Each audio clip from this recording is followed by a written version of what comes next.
supaya jadi kaya katanya. Lapangan tanding juga nggak merata. Itu yang dikeluhkan oleh para industrialis. Misalnya gini, saya pernah protes bea cukai berkali-kali. Ketika Anda menjual barang online, sisa dari Cina, Anda masuk ke Jakarta, warehouse, langsung kirim, tidak bayar pajak, dengan barang yang termuktahir baru, penyelundup-penyelundup cuma bayar satu kontainer, makanya barang-barang kecil pasti bangkrut di Indonesia. Karena kita nggak sanggup, dia sisa barang reject kan, barang reject 1% bisa melebihi produksi kita untuk industri sejenis. Masuk, dia cuma balikin modal bahan material bahan baku. Kita mau lawan, nggak mungkin. Bayar pajak juga kagak. Kita pajaknya berlapis-lapis. Nggak pernah pemerintah pikirin. Sorry to say gitu ya. Kalau cuma gitu, kelola negara, baik lagi. Nenek gue juga bisa. Serius. Nggak usah dokter-dokter sekolah dari luar negeri. Nenek gue juga bisa. Kalau duit nggak usah hemat, palak lagi pajaknya. Cari lagi komponennya. Itu nenek gue juga ngerti kayak gitu. Susah kan gimana mengadministrasi keseimbangan atau mengadministrasi keadilan sosial. Bagaimana setiap channel saya kasih tahu jalannya. Ini lapangan tanding nggak rata. Yang nyelundup lebih untung daripada kita yang bangun industri. Belum lagi, nanti saya akan cerita gimana solusinya. Pemerintah kita tidak pernah memetakan sampai berapa layer supplier untuk dukung kita. Karena nggak mungkin saya bangun satu pabrik, semua komponen di belakang mendukung saya itu pakai uang saya, nggak bisa. Itu yang Cina lakukan, Jepang lakukan, semua negara lakukan. Mana porsi, kan saya kan tugasnya, kalau pemerintah kan mengadministrasi keadilan sosial kan. Ini bagaimana ngatur duit nih, keseimbangan ini yang kita atur. Kita nggak benci orang kaya. Bilang orang kaya nggak apa-apa, biar dia lebih kaya. Tapi lu mesti bayar pajak yang benar. Orang miskin, kita juga nggak benci orang miskin atau memanjakan orang miskin. Menegakkan aturan. Kita bicara aturan, meratakan lapangan tanding kita. Supaya pemainnya oke. Ini yang terjadi di gawat demokrasi kita nih.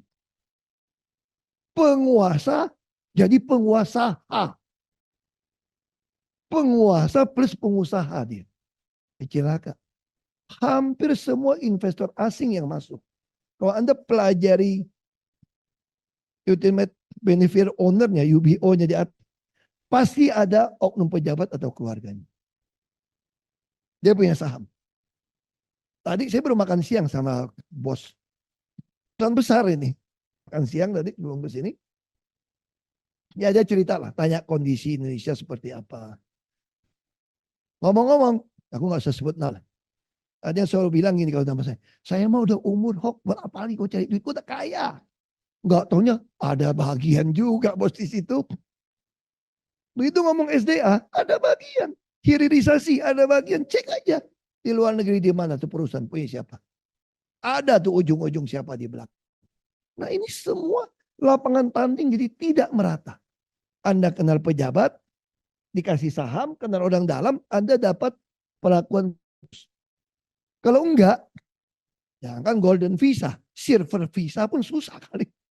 Visa biasa juga dikerjain, visa buat pegawai dikerjain kok. Tuh, tangkap tuh, yang beli mobil banyak itu loh. Itu urusan izin itu tuh susah loh.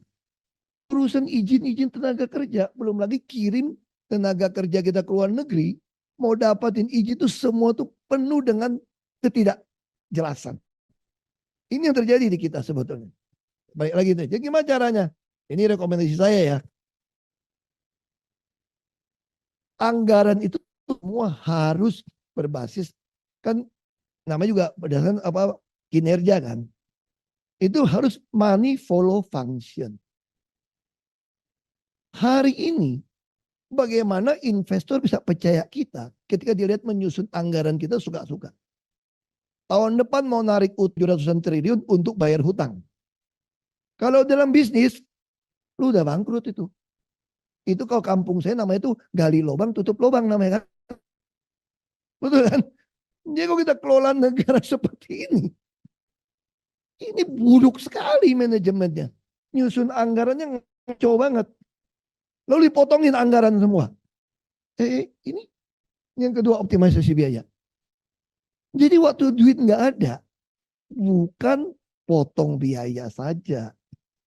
Tapi kita mesti lihat mana itu optimalisasi biaya. Biaya mana setiap set itu harus menghasilkan uang. Kalau waktu saya menyusun APBD, bagaimana setiap rupiah disusun, dikeluarkan, bisa membuat penuh otak, perut, dan dompet warga. Itu guidance kepada semua SKPD menyusun anggaran. Saya tidak mau tahu. Saya periksa satu persatu sampai satuan ketiga. Itu dipasang di website. Untuk apa pasang di website? Supaya ada orang yang agak kepo atau senang bantu saya. Saya laporin kasih nomor telepon saya. Nanti kasih tahu, Pak hati-hati Pak, anggaran ini maka Pak. Wah saya langsung baca. Karena kan jutaan item gimana mau lihat kita. Maka kita taruh di website. Kita ngomong, kita sebarkan di YouTube. Supaya orang tuh saya pasang 3 kamera. Yang dengerin saya ngomong juga saya kasih kamera. Nanti misalnya WA saya itu, dulu SMS ya sama BBM. Pak, Bapak lihat tuh muka yang baju hitam itu Pak, sebelah pojok itu Pak. Itu muka itu kayak nggak seneng tuh Pak. Pasti itu biang kerok atau apa. Wah saya lihat, oh iya. Periksa, kayak gitu. Jadi yang ketiga, kita harus lakukan digitalisasi untuk mengontrol semua. Nah sejauh mana pemerintah? Saya waktu jadi gubernur, saya sudah menyerahkan e-budgeting kepada Mendagri.